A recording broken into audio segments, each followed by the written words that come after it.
जय हिंद दोस्तों, हम आपके सामने फिर हाजिर हैं। इस बार हम आपके लिए कुछ रोचक तथ्य लेकर आए हैं। जैसे कि हम आपसे बात करेंगे आने वाले दिनों में पॉडकास्ट में हमारे डिजिटल एविल्स और सोशल एविल्स के बारे में। अब ये डिजिटल एविल्स और सोशल एविल्स क्या होता है, तो ये जानना बहुत महत्वपूर्ण है। सबसे पहले तो तैयार रहिएगा बहुत सारे ऐसे विषयों पर ध्यान आकर्षित करने के लिए जो आपने सुने हैं, देखे हैं, महसूस किए हैं, लेकिन आपको वो अभी तक नागवार नहीं गुजरे हैं। अभी तक वो आपको ऐसे नहीं लगे हैं कि ये भी कोई समस्या हो सकती है। तो इन्हीं विषयों पर हम चाहते हैं कि आज का जो व्यक्ति है, आज का जो युवा है, वो इस पे ज़रूर ध्यान दे।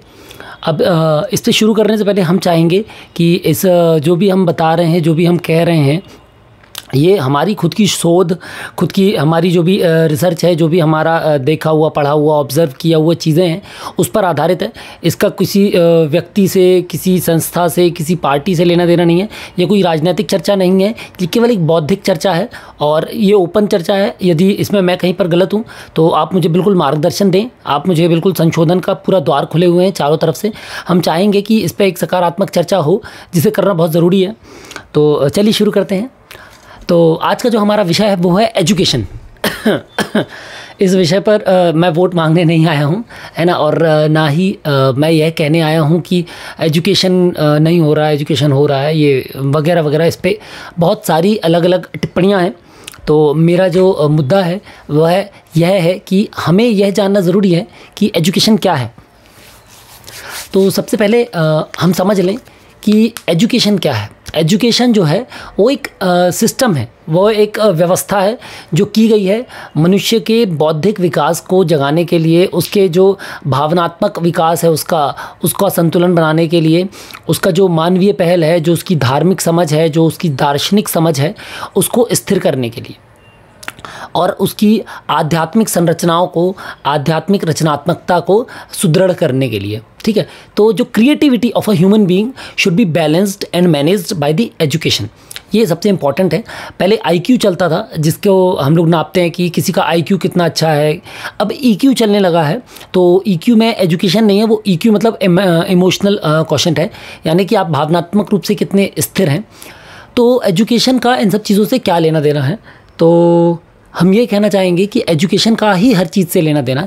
आज सौभाग्यशाली हैं हम कि बाबा साहब अम्बेडकर जी की जयंती के दिन इस विषय पर हमको चर्चा करने का मौका मिल रहा है।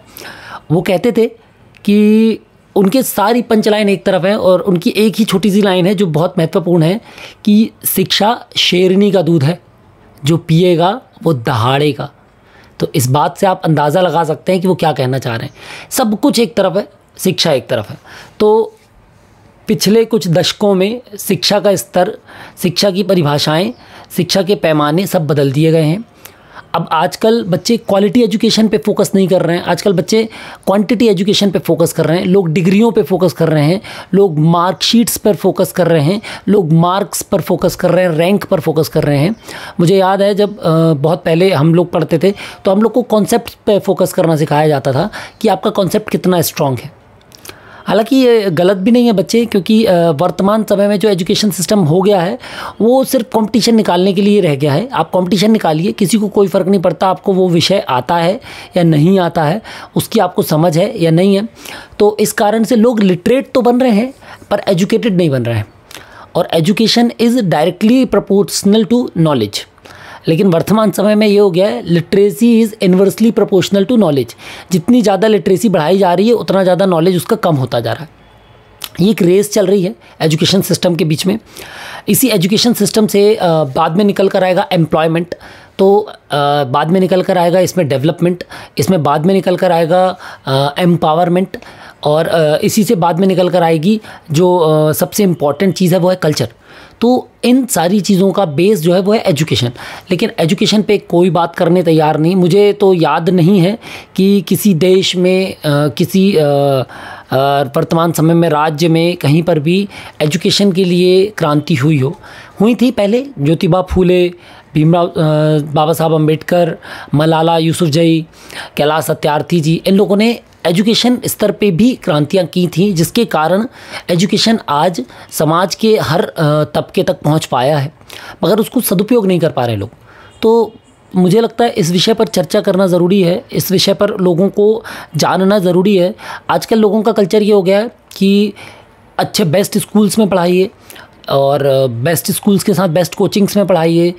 बच्चे को कुछ नहीं आ रहा है, सिर्फ उसके मार्क्स आ रहे हैं, नॉलेज नहीं है उसको, ज़ीरो है।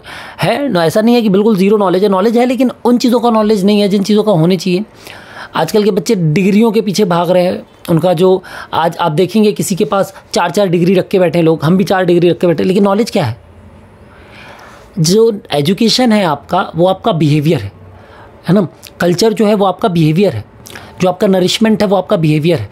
तो ये सारी चीज़ें आपके एजुकेशन से आती हैं, और एजुकेशन मतलब नॉलेज। तो सबसे आप इम्पॉर्टेंट चीज़ें समझें आज के समय में। जैसे न्यू एजुकेशन पॉलिसी आई है, वो एक बहुत अच्छा विकल्प आ गया है लोगों के पास, लेकिन फिर वहीं पर हम खड़े हो जाएंगे बाद में जाकर कि क्या ये न्यू एजुकेशन पॉलिसी या ओल्ड एजुकेशन पॉलिसी के बाद भी हम लोगों के अंदर वो पैदा कर पा रहे हैं जो वो चाहते थे, या हम उनको सिर्फ धक्का दे रहे हैं क्राउड में जिसका कोई बेस नहीं है। कोटा में बहुत सारे कंपटीशन एग्ज़ाम्स के लिए, IIT एग्ज़ाम्स के लिए, इंजीनियरिंग एग्ज़ाम्स के लिए, मेडिकल एग्ज़ाम्स के लिए बहुत बल्क में लोग भर रहे हैं, जा रहे हैं, पर स्ट्रेस नहीं झेल पा रहे हैं। ऐसा क्या स्ट्रेस दिया जा रहा है उनको एजुकेशन में? क्यों बच्चों को आप ये सिखा रहे हैं कि यदि वो ये नहीं कर पाएंगे तो उनका जीवन व्यर्थ है? इसका मतलब आप उनको एजुकेशन नहीं दे रहे हैं, आप उनको नॉलेज नहीं दे रहे हैं, आप उनको सिर्फ लिटरेसी दे रहे हैं, आप उनको सिर्फ मार्किंग दे रहे हैं कि भैया आपको ये मार्क लाना ज़रूरी है, आपको ये क्रॉस करना ज़रूरी है, अदरवाइज़ आप फेल हैं। तो ये पास और फेलियर की जो लाइन है, इसको मिटाना बहुत इम्पॉर्टेंट है। तो हम बात कर रहे थे पास और फेलियर के। तो एजुकेशन क्या है? सिंपल सी बात है, एजुकेशन कुछ भी नहीं है, एजुकेशन सब कुछ है। वो नॉलेज है जो आप गेन करते हैं। आपके आसपास बुक्स हैं, आपके आसपास पीपल हैं, लोग हैं, टेक्नोलॉजी है। आप इन सब चीज़ों को ऑब्जर्व करिए, समझिए, पढ़िए। आपको खुद समझ में आना चाहिए सही और गलत क्या है। यदि आपका एजुकेशन आपको सही और गलत के बीच का डिफरेंस नहीं बता पा रहा है, या बता रहा है लेकिन आप उसके लिए खड़े नहीं हो पा रहे हैं, सही के लिए आप खड़े नहीं हो पा रहे हैं, गलत के अगेंस्ट आप खड़े नहीं हो पा रहे हैं, अभी आप एजुकेटेड नहीं हैं। ट्रस्ट में अभी आप एजुकेटेड नहीं हैं। कोई व्यक्ति यदि मर रहा है रोड पर, किसी का एक्सीडेंट हुआ है और आप वहाँ पर उसको बायस्ड कर रहे हैं, आप वहाँ पर उसको जज कर रहे हैं उसके कास्ट पे, कलर पे, उसके रिलीजन पे, you are not educated enough. Literally you are not educated enough. क्योंकि एजुकेशन आपको बायसनेस नहीं सिखाता, एजुकेशन आपको लिबर्टी सिखाता है, एजुकेशन आपको वास्टनेस सिखाता है, एजुकेशन आपके नैरो माइंडेड डोर्स को ओपन करता है, वो सबको इक्वालिटी सिखाता है। वो ये नहीं कहता है कि ये बड़ा है ये छोटा है। हर व्यक्ति अपने अपने स्तर पे, अपने अपने आकांक्षाओं पे, अपने अपने ग्राउंड्स पर स्ट्रांग है। किसी व्यक्ति से जब उसकी कंपैरिजन की जाएगी, जो व्यक्ति क्रिकेट अच्छा खेलता है वो चेस अच्छा खेले ये गारंटी नहीं है। जो व्यक्ति चेस अच्छा खेलता है वो व्यक्ति फुटबॉल अच्छा खेले इसकी भी गारंटी नहीं है। सेम, जो व्यक्ति फिजिक्स में अच्छा है ज़रूरी नहीं है वो केमिस्ट्री में अच्छा हो, ज़रूरी नहीं है कि वो मैथ्स में अच्छा हो। मैथ्स में भी हो सकता है जो ट्रिग्नोमेट्री में अच्छा हो वो हो सकता है ज्योमेट्री में अच्छा ना हो। तो ये तो केवल एक स्टडी है, ये करिकुलम है, एजुकेशन नहीं है। एजुकेशन है कि उसका बिहेवियर क्या है, वो रिस्पेक्ट करना जानता है या नहीं सबकी, वो कॉन्सेप्ट्स को समझता है या नहीं समझता है।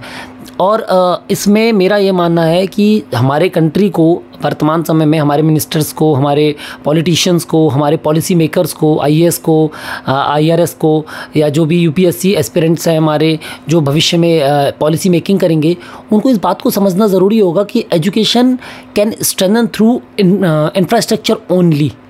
आपको इंफ्रास्ट्रक्चर सुधारना होगा। हमारे देश में यदि हम किसी भी देश में, हमारे देश नहीं किसी भी देश में, यदि आप 12 लाख इंजीनियर्स पैदा कर रहे हैं हर साल, ग्रेजुएट्स कर रहे हैं 12 लाख इंजीनियर्स, और आप वैकेंसी केवल 1 लाख को दे रहे हैं, तो ये आप लिटरेसी भी सही से पैदा नहीं कर पा रहे। आप सिर्फ उनको साइन करना सिखा रहे हैं कि वो अपने साइन कर सके, वो पढ़ सके, वो जिस कागज़ में साइन कर रहे हैं उस कागज़ को पढ़ सकें, समझें या ना समझें पर पढ़ सकें। तो ये एजुकेशन किसी भी कंट्री को नेशन बिल्डिंग में काम नहीं आएगा।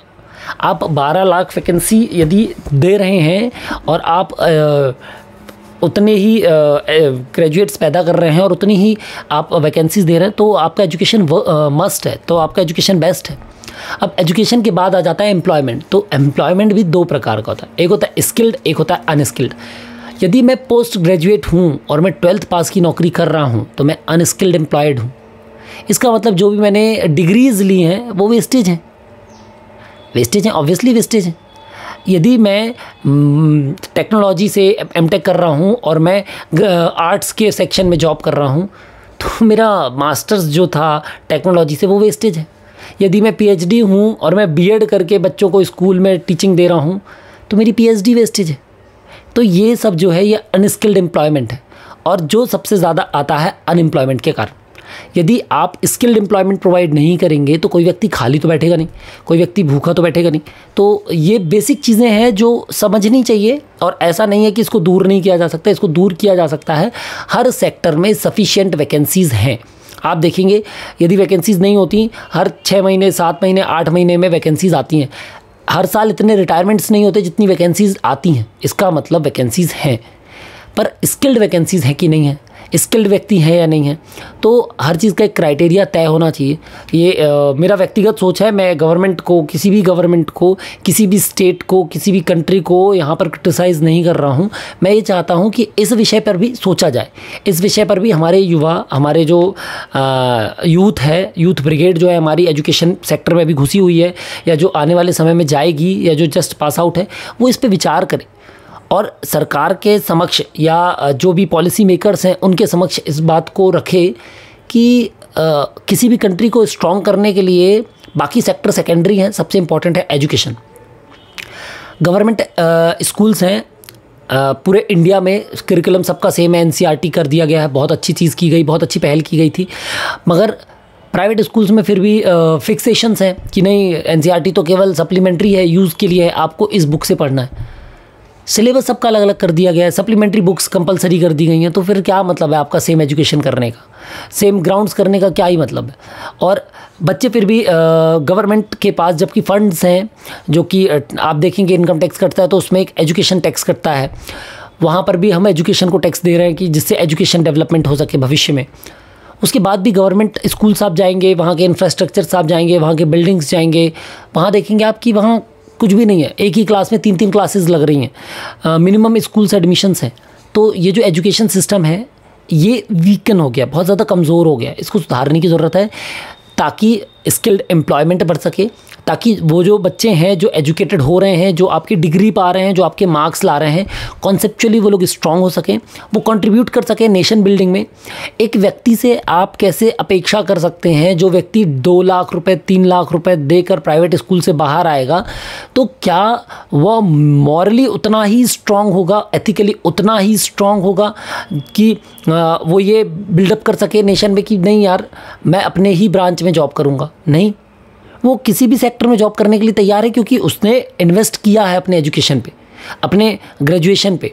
तो यदि वो इन्वेस्टमेंट उसको नहीं मिलेगा तो वो ऑब्वियसली अनस्किल्ड एम्प्लॉयमेंट की तरफ जाएगा, फिर वो बिजनेस सेक्टर्स पे जाएगा, स्टार्टअप्स पे जाएगा। वो सब अच्छा है, उसके अपलिफ्टमेंट के लिए इम्पॉर्टेंट है, लेकिन मेरा मानना है एजुकेशन के लिए ये भी इम्पॉर्टेंट है कि आप इस बात पे फोकस करें कि किसी भी नेशन बिल्डिंग में वो जो एजुकेशन गेन अप कर रहा है, वो जो एजुकेशन ले रहा है, उस एजुकेशन का नेशन बिल्डिंग में, नेचर बिल्डिंग में क्या रोल है।